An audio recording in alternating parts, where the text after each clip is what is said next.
Buenas, buenas, buenas. I'm Vanessa, the host of Chicklit, a podcast where I share my honest reviews of books that I think Latinas, women, and millennials would enjoy. Please subscribe and follow me on Instagram, TikTok, Spotify, and YouTube at Chicklit Podcast. And enjoy today's episode on the book I'm Not Your Perfect Mexican Daughter by Erika Sánchez. There are 344 pages in the book. The genres are contemporary, young adult fiction, mental health, and coming of age. A little bit about the author, Erika Sánchez. She's a Mexican-American poet, novelist, and essayist. She's the daughter of Mexican immigrants. Today's episode is on her debut novel. It was a New York Times bestseller, a National Book Awards finalist, and Thomas Rivera Award winner. Time has recognized it as one of the best YA novels of all time. It's now being made into a film directed by America Ferrera. I cannot wait to watch that. I'm speaking it into existence that I'm going to be there opening night. I want to be on that red carpet. I want all the people taking pictures. It's in a couple years, so I'm really hoping that this podcast takes off and that America Ferrera sees this episode, Erika Sánchez sees this episode, and they want me there to talk about the book and to talk about the movie because I'm going to be there. I am going to be there. I hope I make it. She wrote an article titled, How Libraries Discriminate Against Undocumented Children. I'll be linking that article to the summary of today's episode if you'd like to read how a library in Chicago was presented with an issue and addressed the concerns. In the article, Erika also shares that if she's invited to speak or read at public libraries, she will first inquire about their policies, and she encourages other authors to do the same. This is the type of activism that I love, that she's actually doing something other than just posting to social media. She is using her power. Oh, you want me to speak at your library? Okay. What are your policies like? Is it discriminatory toward people who don't have government issued IDs? I love that. I love Erika. We need more people like that in the world. Now let's get into lo bueno. The writing style is in first person. Julia, the main character, is talking directly to us. We're getting her inner thoughts and a deep understanding of her and how she's feeling that no one, not even herself, seems to understand or get even close to understanding. So it's very intimate, it's very deep. Julia was pretty much the black sheep of the family.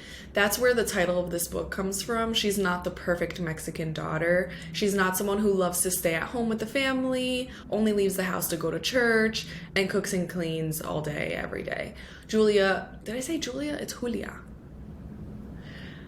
Julia is a young girl who really likes to write, wants to go to college in New York when she graduates high school, and has no desire to get married or have kids. She doesn't even like going to church. In one scene, a parent at church was talking about how his son was living in sin because he's gay, and Julia calls him out and says that his son should be able to love who he loves, and as a parent, it's your job to love and accept them. So clearly, Julia is very outspoken, and her Mexican family does not know what to do with her. Her mom even tells her that a few times throughout the book, that she just doesn't know what to do with her. As first gens, we are expected to grow up in America and hold all of the values or most of the values and still manage to go to college and get a career, but still be quiet and submissive. It's a little bit distorted and it's impossible to meet all of these expectations.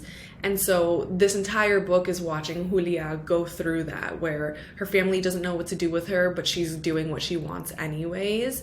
Julia has an older sister, Olga, who was very much the perfect Mexican daughter. She was going to school, she went to church with her family, she would cook and clean with her mom, and was basically best friends with their mom.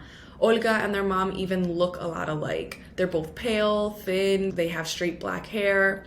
And Julia is chubby, short, and dark like their dad. It's a constant visual reminder that she doesn't fit in with her mom and her sister.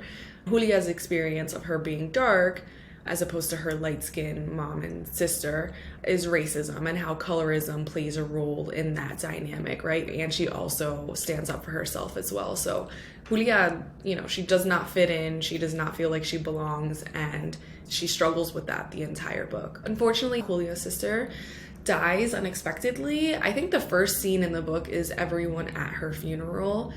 Julia feels a lot of regret and feels like if her mom didn't have to go to school to get Julia that day, the day that her sister died for getting in trouble, then her mom would have been able to be at the meeting spot and Olga would have never, died unexpectedly.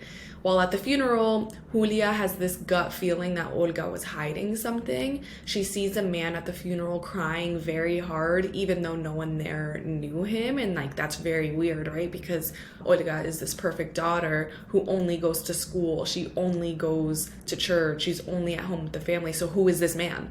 How come no one knows who this man is and why is he crying so hard? So Julia, I thought that this whole book was going to be about that.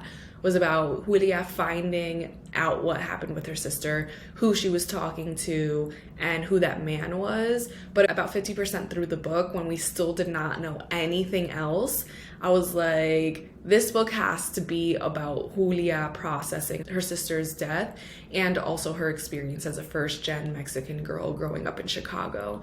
Before Julia's older sister Olga died, Julia and her mom had been bickering, drifting away from each other for years. She'd spent so much of her life trying to avoid her mom because they always end up arguing over stupid, petty things.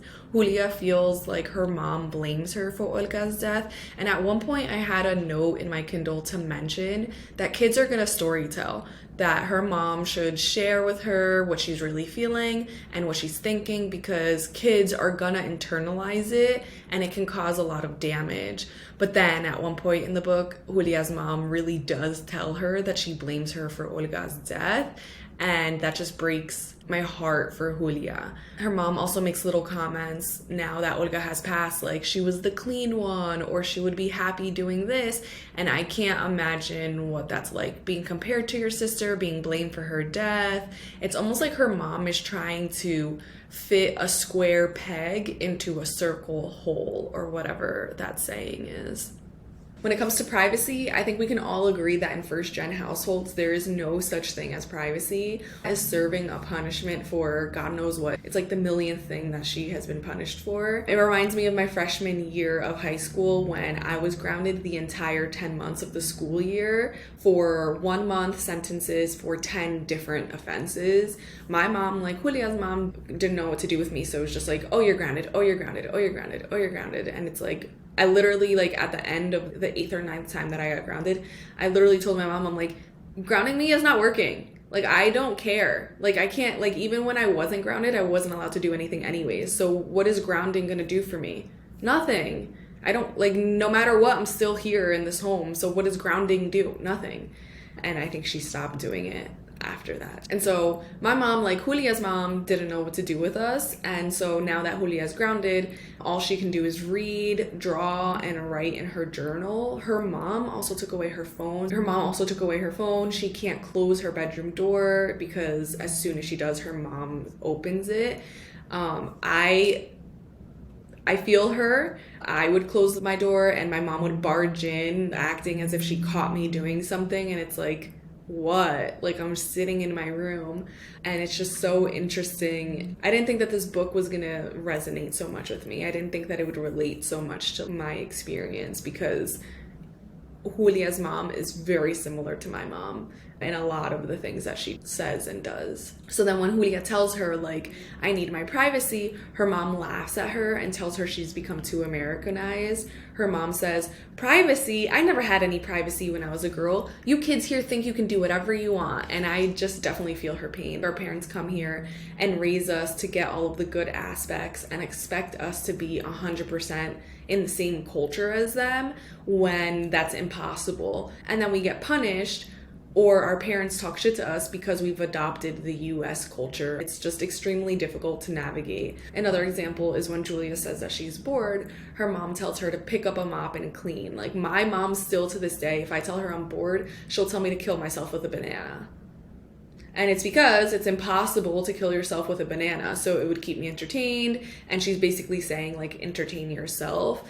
And I think it just goes to show, how dismissive our parents are and how emotionally absent they can be. We're looking to connect with them when we say that we're bored. And they're looking to get us to help or to stop bothering them. Just leave them alone altogether. And it's just a different culture. As an adult, I see that for what it is, that it's just different and there's nothing that we can do about it.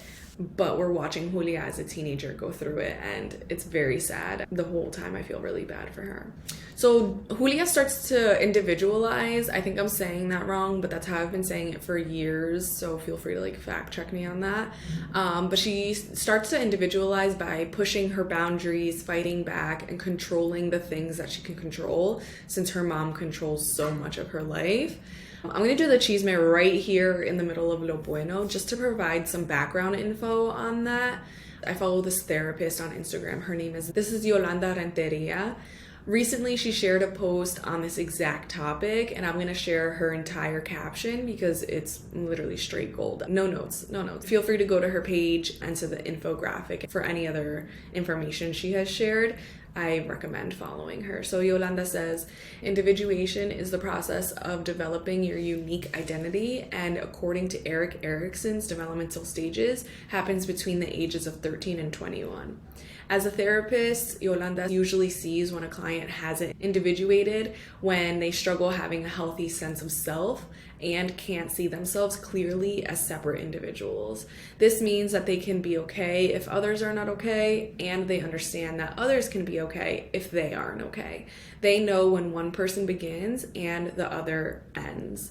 When people don't go through the process of individuation, it's very hard for them to really know themselves. When someone rebels during their individuation phase from an authoritarian parent, it doesn't mean they developed a healthy identity. It just means that they push away from their parents' influence, often leading them to try to gain a sense of identity through their friend group or other adults in their life. However, when they enter adult relationships, they often become the people who try to change their partners and fight really hard not to be controlled. When people conform and comply with strict parents, the outcome is often recreating these dynamics in their adult relationships, since making choices can feel too vulnerable. There are some factors which don't always lead to these outcomes, and you can also see these outcomes from other parenting styles, like neglectful or permissive. But these are the most common outcomes for authoritarian parenting. Probably the most important reason why this is important is because authoritarian parenting, fear-based parenting, was the parenting approach that was most commonly taught before we learned how important parenting was for healthy development. So this is what I'm talking about, and I feel like this authoritarian parenting is very common in the first gen household because of all of the fears that they have. Julia's mom says that throughout the book, that she's just scared. She's worried. She doesn't want anything bad to happen to her. Later on, we eventually learn that something bad happened to her mom, and she just is trying to protect her. And I understand that. Like, this is not the first time I'm talking about this in the podcast, so I'm sorry if you find it redundant, but like, I understand that our parents are scared and they're worried and they don't want anything bad to happen to us. But this authoritarian parenting, controlling, caging the kids, it's just really not helpful, and there's just a better way. And so that's why I keep talking about it, and also it pertains to the book, so that's why I'm talking about it. It's just a very common theme that I see. So Julia is individualizing. I think that's how you say it. I say individualizing, but I think there's no L. So Julia individualizes by skipping class when teachers speak to her sideways. She lies to her mom about her whereabouts and starts dating a boy behind her mom's back, and investigates what her sister was up to the last few months of her life by breaking into her laptop. Her mom ends up finding Olga's lingerie in Julia's room, but obviously that sounds like such a bad lie. Like, it's not mine, it's my dead sister's lingerie. And so Julia doesn't even bother telling her mom that, and she gets grounded for a long time for it. Her mom shames her for being sexually active, rips out the pages of her journal and throws them away, and that is very painful to Julia, of course, and takes away her phone. So now Julia can't write, or she can't see her boyfriend either. She doesn't have any outlets at this point, and she feels like she's too much to handle because her mom literally tells her that regularly. Her dad is also physically there, but he's emotionally not present. He just goes to work and comes home and is very quiet and watches TV and like just goes through that cycle. And so it's very isolating. Like Julia feels alone, like she's just fighting with her mom, her sister's dead, and her dad is just like basically not there. She feels like it's too difficult to live anymore, so she just ends up trying to unalive herself. At this part of the book, she doesn't go into detail about it, but toward the end of the book, when she's reflecting on what she's gone through, she does go into detail. That's the part that makes me cry, hearing what she was thinking, what she was feeling, and her recalling how her dad found her and how she just kind of almost went to another place and saw her dead sister. She was basically dying, and it was just very heartbreaking. My heart hurts for people who try to unalive themselves. I've never felt that much sadness and that much pain in my heart, and I know so many people do, and it just makes me really sad. I think this is the first time that I've cried during one of my book reviews. So do with that what you will. So after she tries to unalive herself, Julia ends up going to an outpatient program for a week, and her parents send her to Mexico for 2 weeks after that to kind of do a reset, give her a change of scenery, have her reconnect with her grandma and her family back in Mexico. But before going, she goes through her sister's computer one last time to see if she can find anything, and she discovers that Olga was having an affair with her boss at work, a doctor who was married and had kids. It's also revealed that Olga was also pregnant. So she realizes that the perfect Mexican daughter turns out to not be perfect at all. She struggles for the rest of the book on whether or not to tell her parents about Olga's secret. I think learning that kind of humanizes Olga to Julia. She can now see that her sister was her own person and that she was also flawed, and I think that helps Julia realize she's not the only one that's flawed. Her sister was also flawed. Julia is skeptical about going to Mexico, but eventually sees the good it does. She spends time with a nice boy there. She reconnects with riding horses that she used to ride with her sister. She sees a sky full of stars, whereas in Chicago she only sees 3 or 4 a night because of light pollution.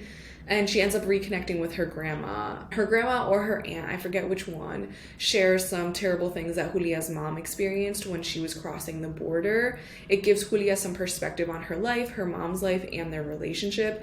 And just like Julia realized that Olga was her own person and she made mistakes, you know, she was having an affair with a married man, her boss who was like 20 years older than her, and her mom experienced these terrible things at the border. Like, I think it does a really good job of showing that when you tell kids your struggles and your pain, they feel seen as well, because as kids you feel like you're the only one. You're the only one who is stupid. You're the only one who people are trying to control. You're the only one that doesn't know what you're doing. And it's just simply not true. So I think it was really important for Julia to figure out what happened with Olga and her flaws, and to see what her mom has gone through as well. I hope you can't hear these fire trucks. They're like literally constant. So when Julia comes back to the States, she focuses on going to college, and she opens herself up to her mom by going to church with her and trying to be kinder and more understanding. Her mom does the same, and their relationship improves. Although they still don't understand each other, they are trying. They even have a sit-down conversation, and it seems very open, and like they're both, you know, putting in effort, and I think that's just like a really nice step in the right direction. Before going to college, Julia continues to struggle with her mental health, but has a lot of good coping mechanisms. For example, when she has doubts about being good enough for college, she lists the reasons why that's not true. Her list consists of the school would not have accepted her if they didn't think that she would be successful. She's well-read. She's a hard worker. Her teacher back home believes in her, and most people aren't really that smart to begin with. That is called fact-checking and also humanizing. When you have a thought that's like really messed up or negative and you're trying to change it, you can fact-check yourself. Her 3 examples or her 4 examples of why that is wrong, I really like them, because to some people it might not be facts, but it might not be good enough evidence as to why you're wrong. But like the school literally would not have accepted her if they thought that she would fail. Like they want you to go and they want you to graduate. So Like, that is a good enough evidence. She has read a lot of books, and a lot of kids don't read books. So yeah, you are smart. She is a hard worker. Her teacher back home believes in her. I think that was really important too. Someone outside of her home believes in her. That's really empowering. And then she says most people aren't really that smart to begin with. You kind of like place yourself, te ubicas, like you put yourself where you are and you put things into perspective and you check yourself. I love that she did that. I think that's super powerful, and I think that more people should be doing it. Her therapist or psychologist, I forget which one she is, but she tells her that Julia is going to do really well in college, and Julia decides to believe her even though the moment she doesn't actually believe her. And I love that tool. That's like my favorite thing to do. I love forcing myself to believe the things that I want to believe and rejecting the things that I should not be believing. It's very hard to do and takes a lot of time and practice and patience, but eventually you do start to believe the things that you try to convince yourself of. So Julia deciding to believe that she's going to do well in school already sets her up for success and down the right path. I don't know if you've seen Theo Von, I think that's his name, Theo Von something. There's like a clip where he's talking to someone, and I think that person is famous. I don't remember who they are. And you can do this exercise right now if you want to. So look around the room and look for all the things that are brown. So around the room, look for all the things that are brown. Okay, now close your eyes. If you're driving, don't close your eyes, bitch. Stop. Don't get into a freaking car accident. But if you're not driving, if you're sitting at home, close your eyes and think of all the things that are red. And you can't, right? And why? Because you weren't looking for that. And so it's that same concept that I was just talking about. Like, if you are going into a room saying, oh, I'm so stupid, I don't belong here, everyone's judging me, I'm fat, I'm ugly, everyone hates me. It's like, that is what you're going to feel. That's what you're going to see. That's what people are going to see, and you're going to get that. But if you walk into a room looking for the red, you're going to see the red. If you go into a room looking for the brown, you'll find the brown. So it's just up to you to decide what it is that you're going to be looking for. What are you going to be putting out there? And she does that. And that's like such a valuable tool. The book is also, it's not as in love with the Latino culture as, you know, Too Soon for Adios or Evil Eye, you know, with Palestine. It's not like that. But this book does talk a lot about Latino culture, obviously. For example, I don't know why, but Mexicans and Colombians do two things that are super similar. And in the book, they talk about one of them. We call our parents ama, and I don't talk to my dad in Spanish, so I would not call him apa. But it's very common that Colombians say ama. And in the book, Julia calls her mom and dad ama and apa. It felt very homey and very comforting to read that. And like, also there's another thing where like someone le hace la bendición. And I really liked that too. Like, I'm not religious. I always say that I'm culturally religious. I only like things that are specific to Colombians and the Colombian experience. Like, I don't care about religion like that. But usually Colombians, what we'll do when you leave the house, you ask your parents for la bendición. And so they'll bless you, like that God is with you or whatever, and they'll do the cross. And again, it's that nostalgia thing. It's not really about the religious aspect. One of the last few things is at the end of the book, the author provides an entire section on mental health resources. So I'm going to read it for you just in case you or anyone that you know needs this information. Erika provides the JED Foundation, a national nonprofit that exists to protect the emotional health of and to prevent suicide among our nation's teens and young adults. You can find more information at jedfoundation.org. The Life is Precious program from the nonprofit that provides culturally and linguistically appropriate educational support, creative art therapy, and wellness activities to Latina teens aged 12 to 17 who have seriously considered or attempted suicide and their families. You can find more information at communilife.org. So COMUNILIFE.org. Life-is-precious. The National Suicide Prevention Lifeline provides 24/7 free and confidential support for people in distress, prevention and crisis resources for you or your loved ones, and best practices for professionals. You can find out more at suicidepreventionlifeline.org. If you need help now, you can text START to 741-741 or call 1-800-273-TALK, 1-800-273-8255. And I'll link all that information in the description of today's episode. I really liked everything about this book. I know it was a little bit more sad, but it had that element of mystery, so the whole thing wasn't super like downy and sad, even though it kind of was. She's super depressed the whole time. Her sister died. She tries to unalive herself. Terrible things are happening. She's living in poverty. I'm trying to articulate why I don't feel like this book was super down, like, you know, Eleanor Oliphant is super fine, or A Very Typical Family, which those books are just super depressive. And I don't know what makes this book less depressive, but I think what it is that the whole time she's fighting. You know, the whole time she's working really hard and she's like, no, I'm gonna make it out of here. It kind of gives you hope a little bit, whereas in the other books, it's like, oh, it's so sad, it's so down, it's hopeless. And she does get hopeless, she does try to unalive herself, but there's always that effort and there's always like that sense of strength, I think, as well. I want my book to be similar to this, the book that I'm writing to be super similar to this. I want it to be a similar style where you're throwing in Spanish words. It's all about the Latino experience, but I want it to be more from a place of joy rather than heartache and turmoil. I love that this book was written. That is not shade at all. I'm not saying anything negative. I actually don't have anything bad to say. There is no lo malo portion today. I'm nowhere near done writing it, so I could just be talking shit. Like, I very well could write the book and be like, yo, I tried to make it happy, but this shit is sad. So the whole thing could be sad. We'll see, TBD. But just reading this book and reading the other books about the Latino or first gen experience, like, it's all super sad. And I think that it's important to write about, but I'm just saying that for my book, I want it to be more through a lens of joy and happiness. If you liked this episode, be sure to subscribe to the podcast and leave a review. New episodes are uploaded on Monday mornings. That's a new day of the week. I used to do Fridays, but a few weeks ago, I decided to do Mondays.